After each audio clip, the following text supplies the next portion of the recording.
This is Heal Your Mind, Heal Your Body with Dr. Schuyler. Discover how your thoughts manifest disease and what you can do about it. Here's your host, Dr. Schuyler.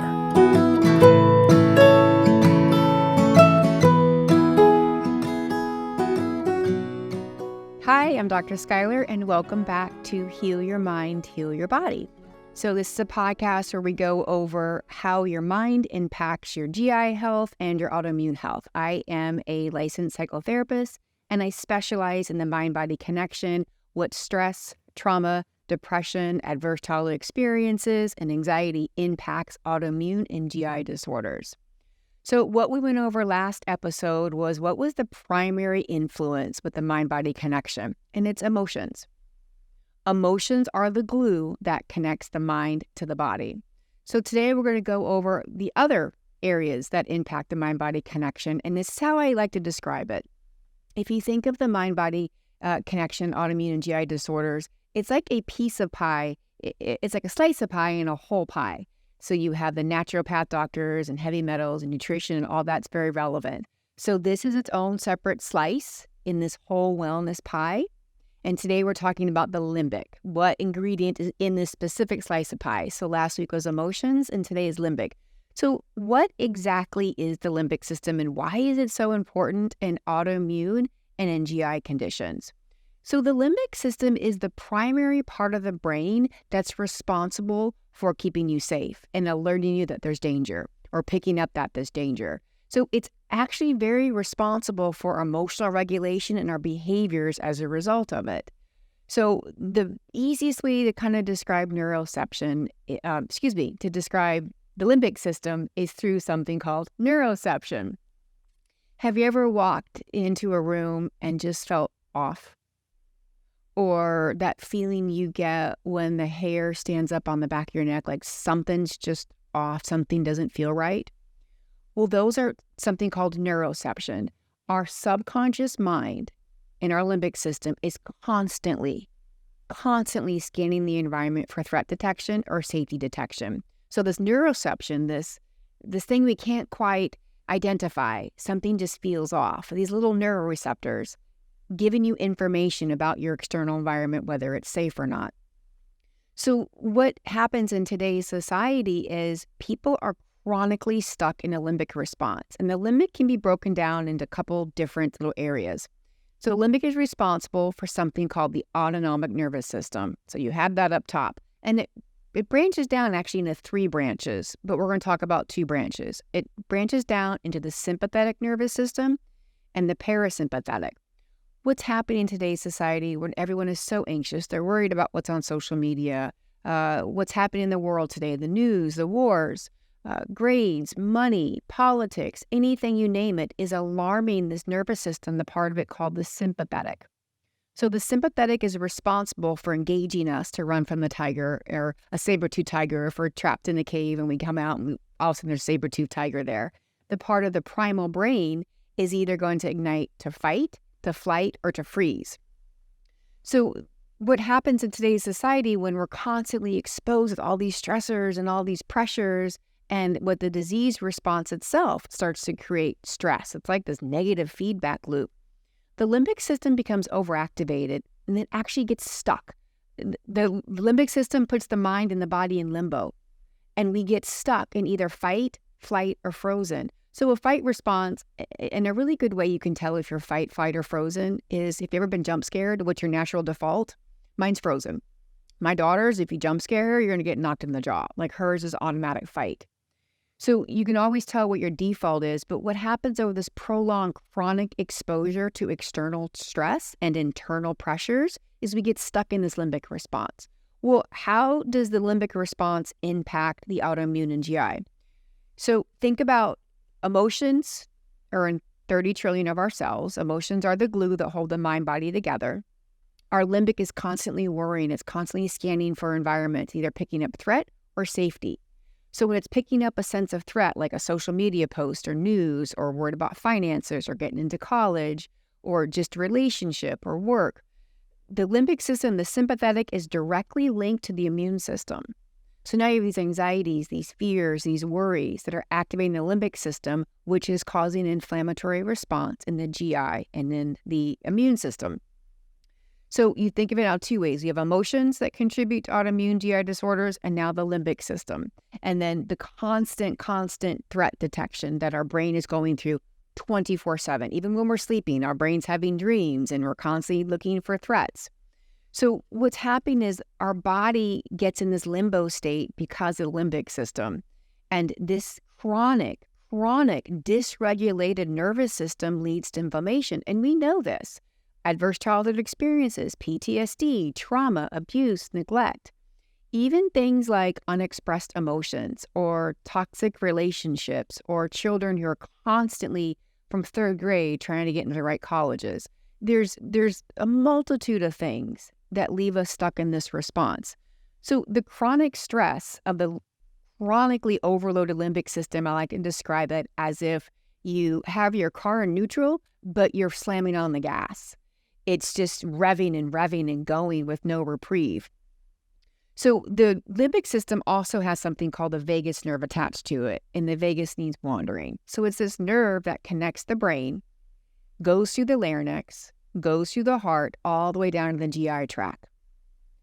So now we've got another mind-body connection. We've got glue that connects the mind, the body. Now we have this sympathetic nervous system that's connected to the vagus nerve that's connecting the brain all the way down to the body. So if you're having a stress response, that's why if a cop pulls up behind you, all of a sudden your stomach drops. You just feel it. So it's immediate reaction. So if you think about if emotions are feeding the 30 trillion cells in our body, the emotions and thoughts are also feeding the limbic system. The limbic system is connected to the immune system. The limbic system is also connected to the vagus nerve that goes all the way down to the GI tract. So you're starting to see these elements that create this slice of pie that really start impacting the mind-body connection. So what is happening in modern society, and this is a theory I developed, it's called a safety-based theory of the mind-body connection. So if you're looking around, even the news exposure, the social media exposure, music even actually can cause a limbic response, a sympathetic limbic response. And especially in our children today, and I talk about this at length in the book, it's how much pressure that we perceive is going on that's happening externally and internally that is completely putting the gas pedal down on our nervous system while we're still in neutral and we can't go anywhere or still in park. So my limbic response, and I always like to tell kind of a little story to really convey that I have been here and these are the tools. My limbic response was anger and rage. Fight. It was a fight response initially. Now I've gotten to more of a frozen. So oftentimes I find people with autoimmune disease have unexpressed rage, anger, self-hate, and deep emotions of anger that are unexpressed. So where your symptoms are in your body is where the solution is. So symptoms of your body manifest based on where the vagus nerve is traveling. So if it's in your immune system, arthritis, typically that can be a fight response. GI is typically flight and avoidance. So when you really start understanding what limbic response you are in, fight, flight, or frozen. Now, frozen is actually going to be its own separate episode because it's so unique. And a good example of frozen, and I love to use this example, and I just send her so many healing vibes, but the concept of the stiff person syndrome with beautiful Celine Dion, that is a chronic frozen state, and we'll get into dorsal vagal complex. Oftentimes constipation is a chronic frozen state, or you feel immobilized, you can't move, but that's going to be a whole separate episode because it's so important to discuss how much the frozen response impacts us. But today it's mostly about fight or flight and helping you start identifying, okay, what response am I in? When someone cuts me off, do I feel like running away or do I feel like screaming at them? When my partner or my significant other or my child upsets me, do I lash out or do I want to run away? And especially for people who are in unhealthy relationships, whether it be from adverse childhood experiences, parents, siblings, whatever it may be, or a current partner, what's your default? Do you want to go run in the hide in the closet? Do you hang out in the car for too long? Or do you feel like fighting back? All this knowledge is to help you understand what is inflaming the disease process, how much the response that you're in, fight or flight or frozen, can contribute. So today's session is about understanding and start bringing awareness. Okay, what limbic response might I be in? The one I'm in now is frozen. If something just gets overwhelming, I just want to go sleep. I just want to shut down and go sleep. So I bring awareness. Okay, wait, you're defaulting back to frozen. Be aware of what's happening so I don't recreate the disease response in my own body. So to summarize this, think of it this way. Remember, you got the slice of pie, the slice in the pie. Emotions are the glue that binds the mind to the body. The limbic system in the brain is influenced by emotions and threat detection all around. Either it's going to detect safety or detect threat. In today's society, we detect a lot of threat. The limbic system is fed by the emotions, fed by the perceived threats, communicates down the vagus nerve through the larynx, through the heart, and through the GI tract. Danger, danger, danger, danger, something's wrong. Then you get an inflammation response. And then we'll get into this in another episode too, the connection, the bi-directional connection between the gut and the brain, how they communicate through the vagus nerve. It's like this loop where they keep communicating, something's wrong, something's wrong, something's wrong. And many people with autoimmune diseases also have GI diseases and disorders. So we'll get into this as well. The factors that contribute to limbic response, a sympathetic limbic response of fight, flight, or frozen, are adverse childhood experiences, any sort of trauma, abuse, neglect. And I really want to also qualify this. Especially women are the most diagnosed with autoimmune disorders. Children are becoming epidemic level. And if you think about it, emotional safety is sometimes more important than physical safety. So many times women and children don't feel the sense of emotional safety, and that actually creates a stress response in us. And I'm not negating any experience that a man is suffering at any capacity. I'm a huge men's mental health advocate, huge. But what I want to point out for the millions of women out there, even things like walking to Target or walking to our car, and there's a poll taken, what was the number one thing women wish they could do? And the answer was to go for a walk at night. So I really want to highlight the fact that, especially for children who don't control much of the environment, how much safety does play a role in our lives and things that we don't even think about. So adverse childhood experiences, a sense of not feeling emotionally safe or physically safe, attachment style. We're going to really get into this later. Your attachment style, what you were raised with as a child, and your attachment style with your partner. Who you spend the 3 people you spend the most time with are going to impact your nervous system significantly. And I have this motto, protect your peace. So we're really going to dive into attachment style and how that's going to start impacting your nervous system and your disease process or wellness process. And also epigenetic transmission of trauma, how our ancestors influence our disease response.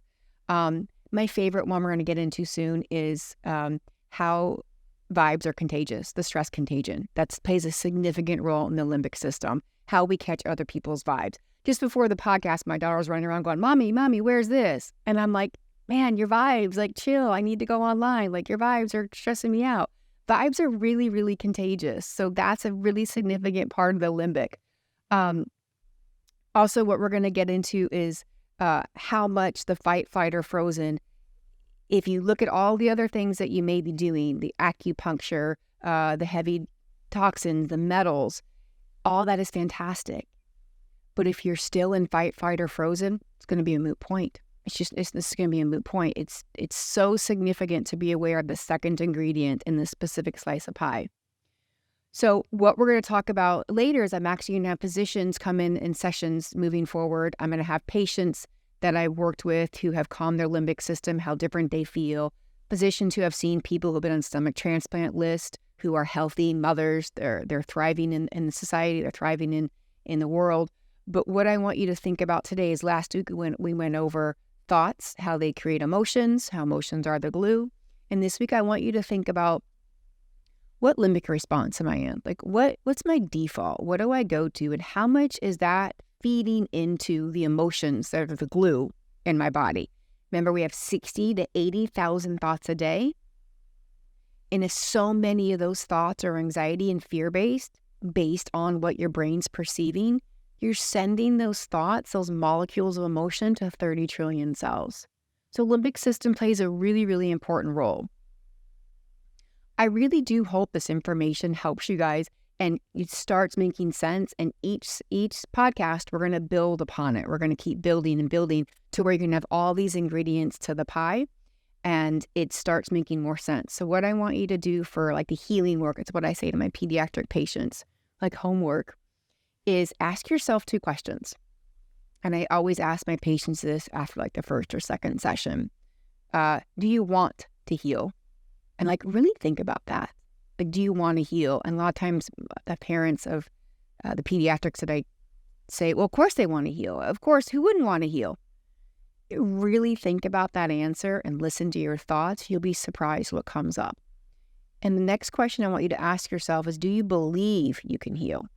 Do you really, truly in your heart believe you can heal? You'll start hearing these automatic negative thoughts creeping in. You'll start having a flood of emotions. And you'll start having a physiological response to those questions that can give you insight into 3 things. What emotions do you carry with your disease process? What limbic response you're in? And then do you actually have this sense of self-doubt, which is going to be a sense of resistance, which is a fight, flight, or frozen response as well. So those 2 questions are so telling to me what someone's limbic response is and what their emotional state is, and how much that they have this belief in themselves that they're able to heal. And we're going to get more into what the belief system is. Also, you can go to drskyler.net and start getting some free tips and downloads, especially for parents. If you are helping your child heal from autoimmune GI disorder, you're going to get a lot of helpful tips on there. If you're not a parent, you're still going to be seeing a lot of things on the free downloads. What exactly is a limbic system? How powerful is a subconscious mind? Remembering that our body is a mirror of our mind. So if you hit the download, you'll start getting some tips and a lot of sneak peeks into the book. Sending healing vibes. Thank you all. Thank you for your time. I feel so grateful you have listened to the end. When we begin to understand how our body manifests stress, trauma, depression, anxiety, and even unexpressed emotions, we then create a space, a bandwidth in our minds to begin to heal our bodies. Healing is a decision, and I am grateful for yours. Abundant blessings, Dr. Schuyler. To learn more about the work Dr. Schuyler is doing, please visit drschuyler.net. That's drschuyler.net. And remember to subscribe to this podcast wherever you like to listen.